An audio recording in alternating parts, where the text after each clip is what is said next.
किसी ऐसे शख्स के कहे में ना आ जाना जो बहुत कस्में खाने वाला है, जलील है। शरारत से इशारे करने वाला, लगाई बुझाई करने वाला, माल देने में बड़ा बखील, हद से बढ़ा हुआ बदकार, सख्त खू और इसके अलावा बदजात है। इस सबब से कि माल और बेटे रखता है, जब उसको हमारी आयतें पढ़कर सुनाई जाती हैं तो कहता है कि ये अगले लोगों के अफसाने हैं, हम अनकरीब इसकी ऊंची नाक पर दाग लगाएंगे।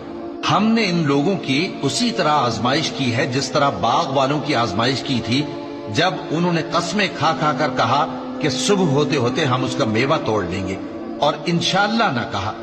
सो वो अभी सो ही रहे थे कि तुम्हारे परवरदिगार की तरफ से रातों रात उस पर एक आफत फिर गई, तो वो ऐसा हो गया जैसे कटी हुई खेती। फिर जब सुबह हुई तो वो लोग एक दूसरे को पुकारने लगे कि अगर तुमको काटना है तो अपनी खेती पर सवेरे ही जा पहुंचो। सो